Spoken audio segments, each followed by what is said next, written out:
Buenos días mis queridos hermanos, bienvenidos una vez más a nuestra clase de escuela dominical. Pastor, hoy es 1 de agosto. Así es, Ya el año. Estamos muy cerca, el año se ha ido demasiado pronto, pero agradecidos porque realmente el Señor nos ha sostenido, nos ha mantenido sanos y ha sido muy fiel con nosotros. Así que vamos a dar inicio a contestar las preguntas que está al final de la clase, donde se consolida todo lo que hemos aprendido durante todos estos domingos. Esta clase se llamó Salvados para testificar con hechos. Así que si no tiene el libro, no se preocupe, nosotros vamos a leer las preguntas despacio para que usted pueda copiarlas, pueda contestarlas y pueda meditar en ellas, y todo ha sido con base a todo lo que se ha dado en la clase. Así que pues, pastor, vamos a iniciar con nuestro versículo para memorizar, que realmente es muy importante tenerlo en nuestra mente y vivificarlo para que lo podamos poner en práctica. Amén. Amén. Salvados para testificar con hechos, la lección número 9.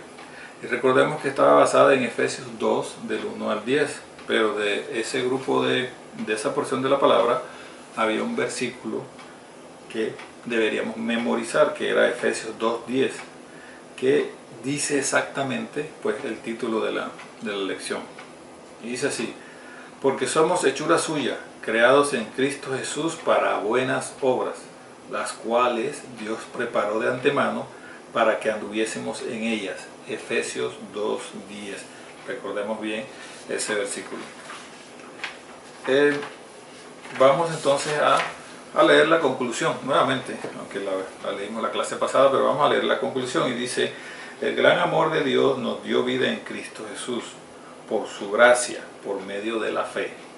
Al darnos vida, nos transportó a una nueva dimensión, o sea, al reino de Dios.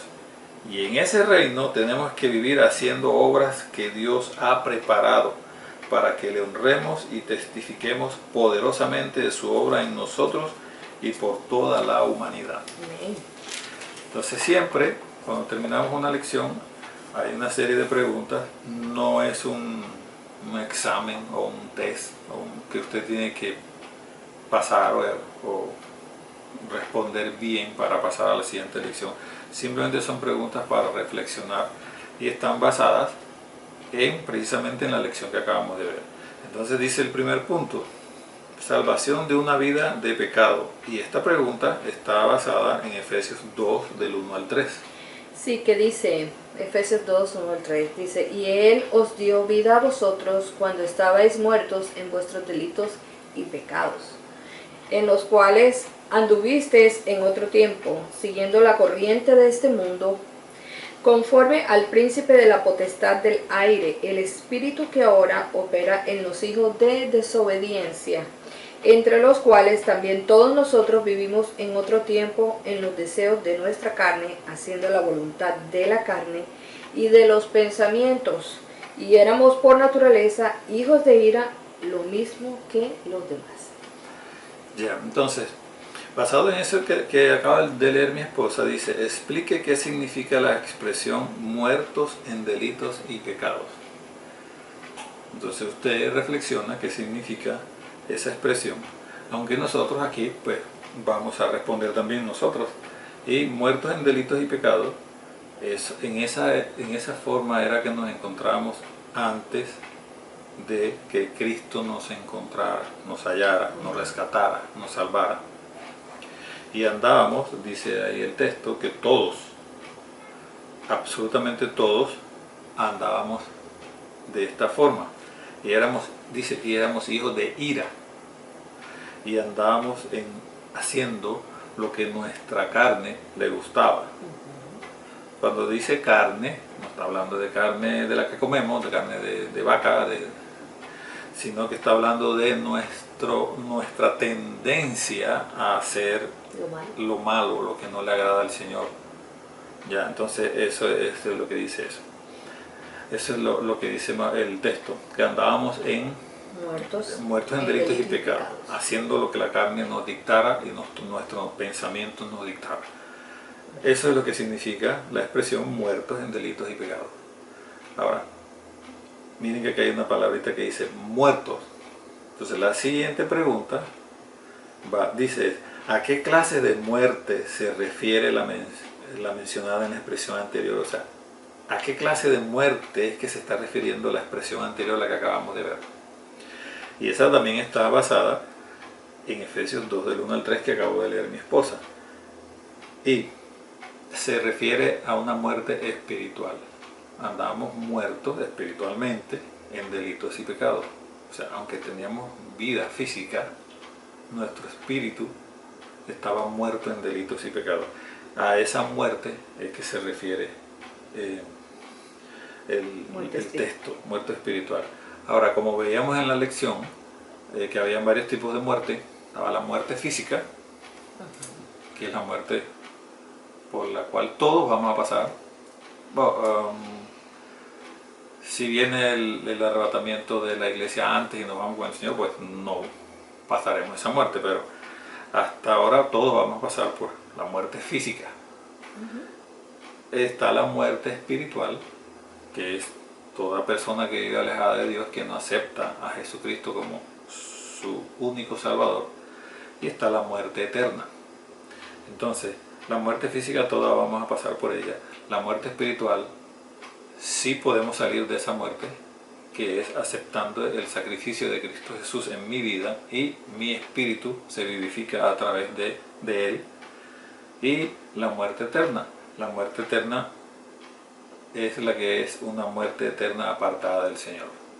Los que aceptamos la salvación de Cristo como nuestro Salvador, aceptamos a Jesús como el Hijo de Dios, como nuestro Salvador, aceptamos ese sacrificio de Él en la cruz, nosotros pasaremos a vida eterna. Ya. Entonces el segundo punto, continuemos, dice salvación celestial por el amor de Dios, y esa está basada en Efesios 2, versículo del 4 al 7.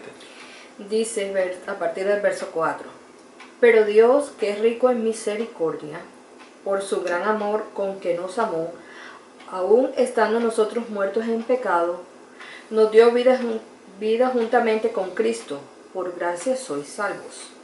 Y juntamente con Él nos resucitó y asimismo nos hizo sentar en los lugares celestiales con Cristo Jesús, para mostrar en los siglos venideros las abundantes riquezas de su gracia en su bondad para con nosotros en Cristo Jesús. Amén.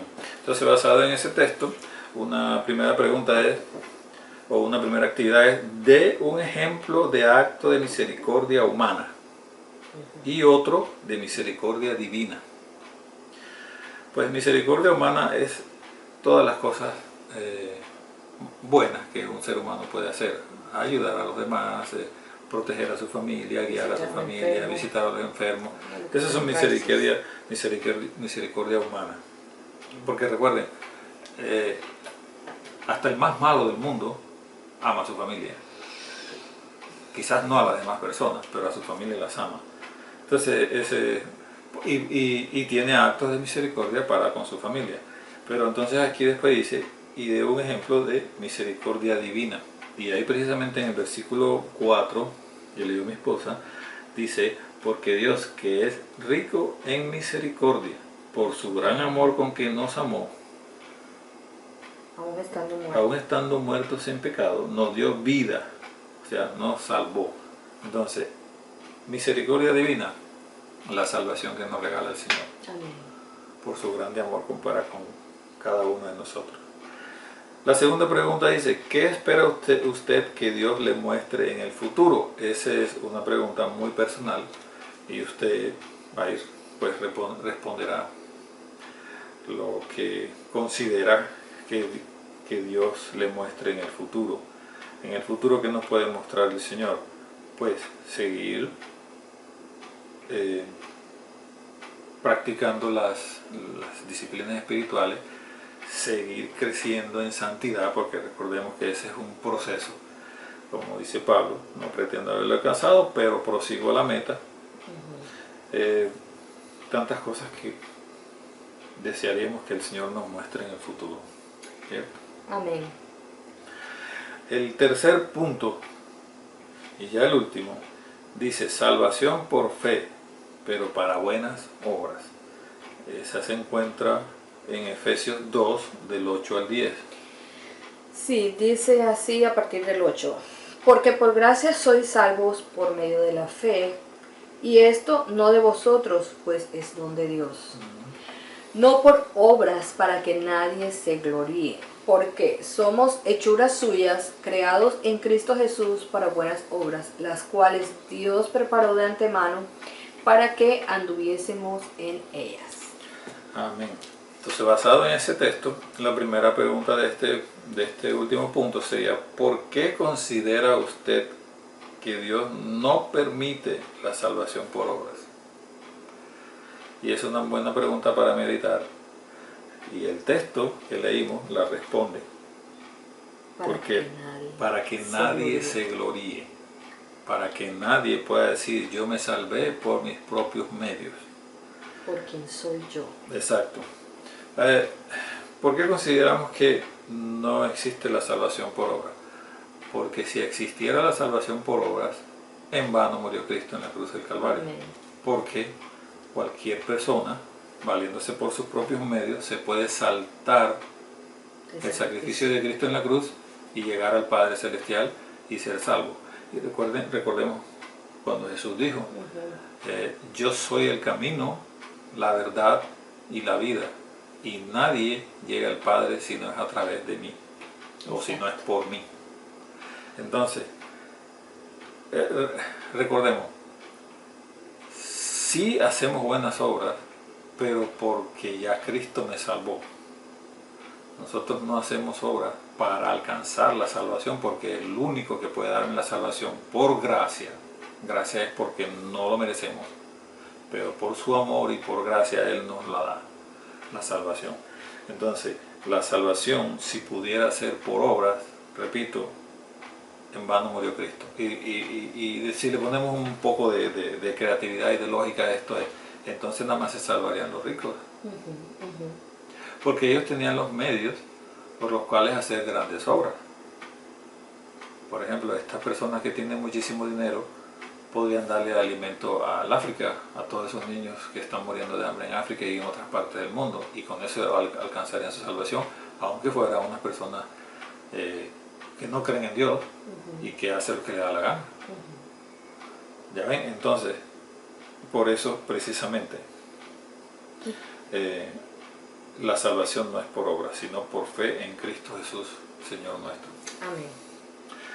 La última pregunta dice, mencione 5 cosas que se esperan que usted haga siempre como cristiano. Y aquí la lista dice 5 nada más, pero la lista podría ser muy larga.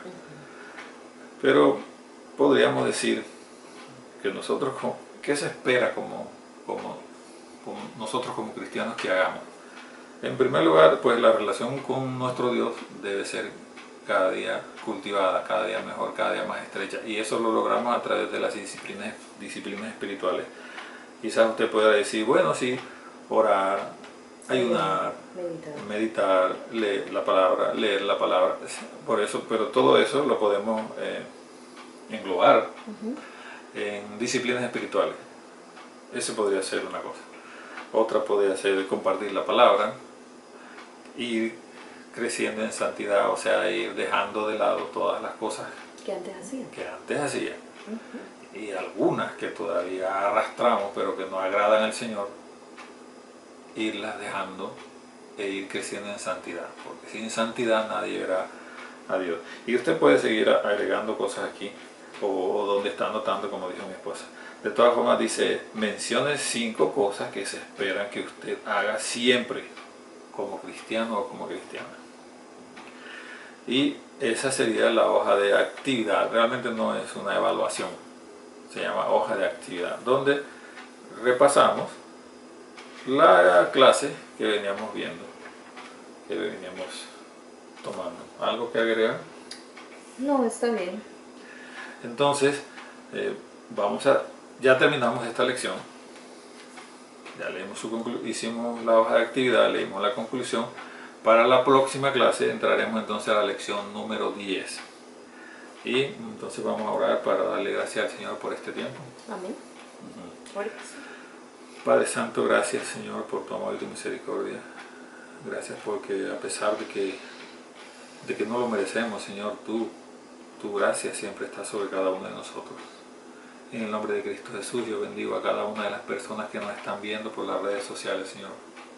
Que tú seas propicio a las necesidades de cada uno de ellos, Señor. Y sea propicio a nuestras necesidades también. En el nombre de Cristo Jesús te alabamos y te bendecimos, Señor. Amén y amén.